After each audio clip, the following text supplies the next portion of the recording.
Now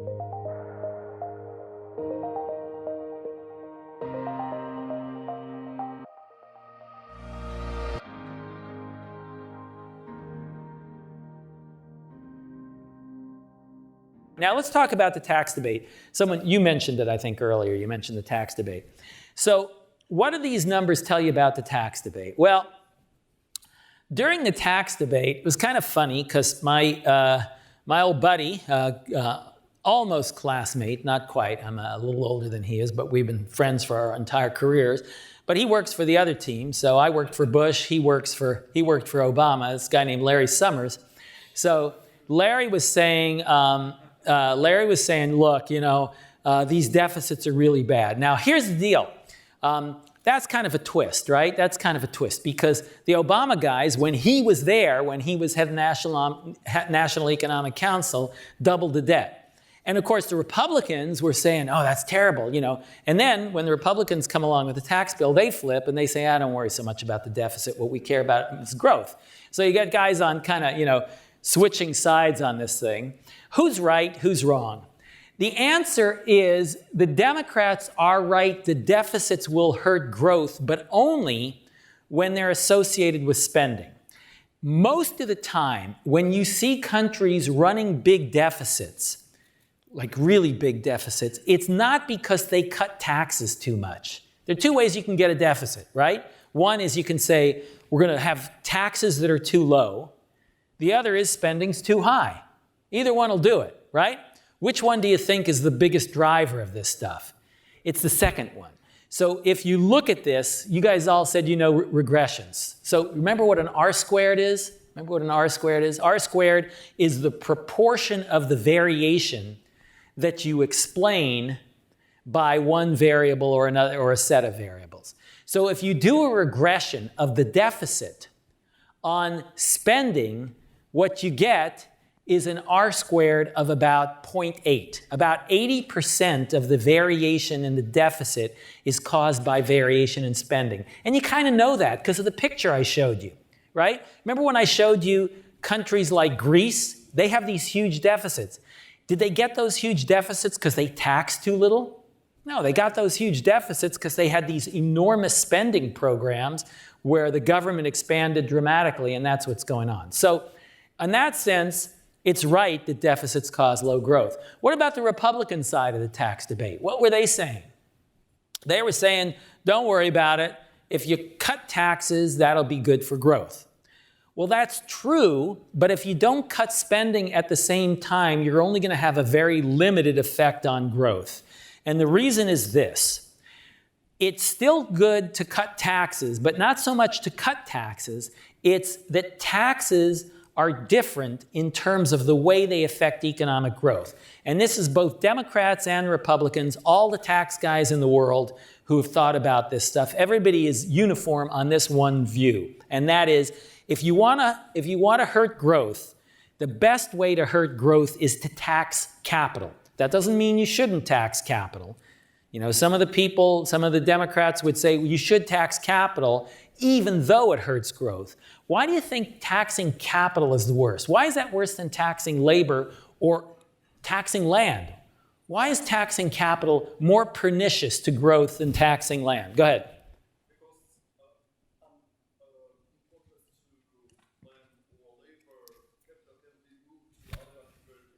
Excellent. That's exactly right. So what he said, I'll just repeat because you didn't have the mic. What he said is capital can move. If you think of factors of production, things that you use to produce output, land, can land move? Not so well, right? I mean, we do have landfill out in the bay, but that's really limited. So you can't move land very well at all. What about labor? Well, labor can move, but it's not so easy. It's not so easy for labor to migrate from one country to another. What about capital? Capital moves every single day. So if I'm a euro sitting in Germany in someone's pocket, and I'm deciding, should I go to Siemens and invest in Siemens, or should I go to GE and invest in GE?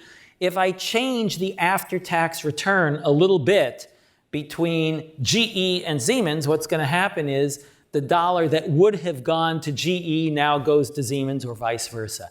Not all dollars, but the marginal dollars, the ones that are close, the people who are close to flipping between one and the other say, okay, well, that pushes me over, but that could be 3 to 5%. That's a lot. 3 to 5% is a huge amount of capital. And so that's why capital has negative effects on growth. So when you think about the tax bill and you say, was the tax bill good for growth? The answer is yes, but it's because it lowered the taxes on capital, and raising money by taxing capital is the worst for economic growth. Okay, please. Zach, can you hold on? I'll get a mic for you. Want to pass it up? Yeah, thanks. Here, give it to him. Good, thanks. Go ahead, Zach. Yeah. So I agree that capital is a very valuable tool for investment in the economy, but shouldn't you differentiate between capital that's being used for capital expenditures, CapEx, versus I know a lot of the capital that companies are using now who receive tax breaks as a result of the tax bill is going towards dividends and stock buybacks. Okay, all right, so good question. He said goes to dividends and stock buybacks. Now, if it goes to dividends and stock buybacks, what happens to those dollars? So let's say it goes to just a stock buyback. So now, let's say, anybody following this stuff on Elon Musk? Yes. Okay, so what if Elon Musk were to go out and buy back all of his stock? I know there's been a lot of speculation as to whether he could do that or not, but let's humor me. Suppose he could do that. Where would that money go? If he buys back the stock, who does he buy it back from?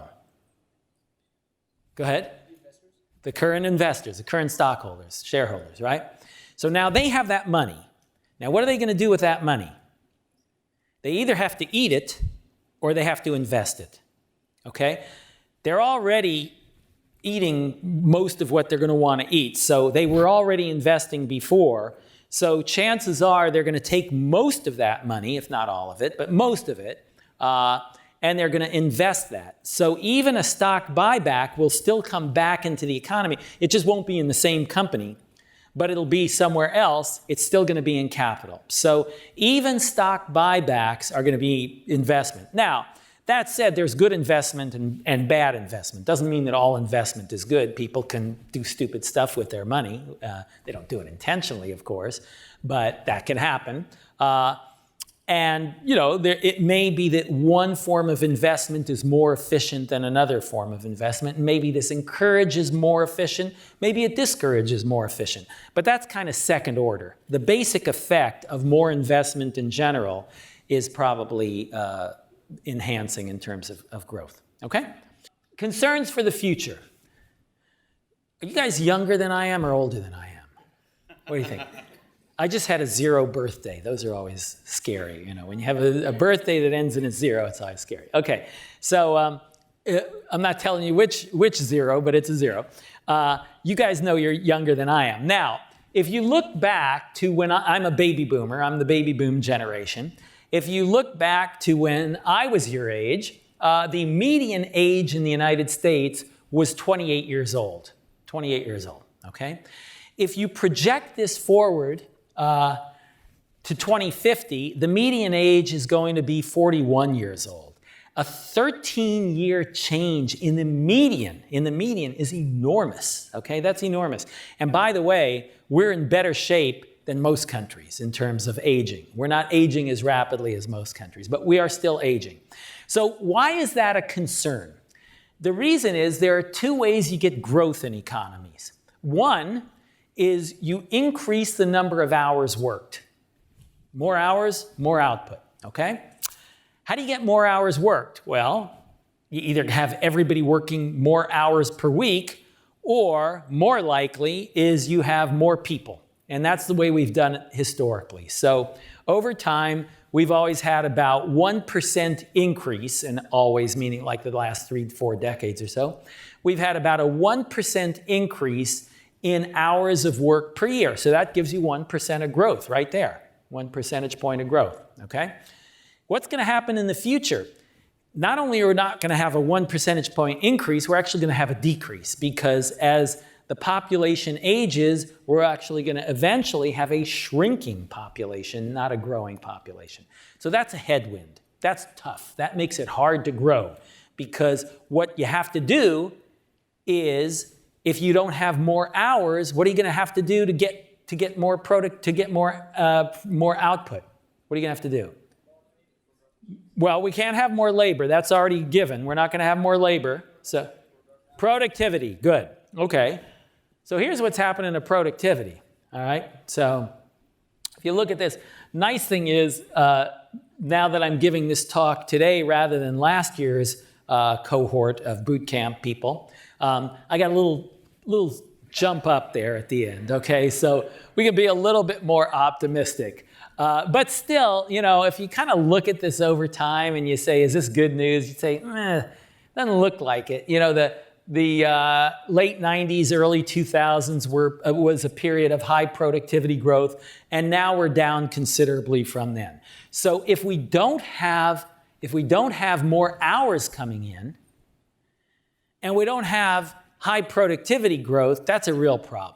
And that's the danger, that's the challenge that we face in the future. So we got to figure out a way to reverse that. Or a better way to say it now is, we have to figure out a way to extend that little piece at the end there, that little segment that's going up. We got to make sure that that continues to grow in the same direction. Yeah. You want to wait for the mic? Yeah. Thanks. Do you think that hours worked is a good measurement for efficiency in the labor market, or should there be another measurement? Yeah, so hours worked is only really more of a measure of effort, not a measure of efficiency.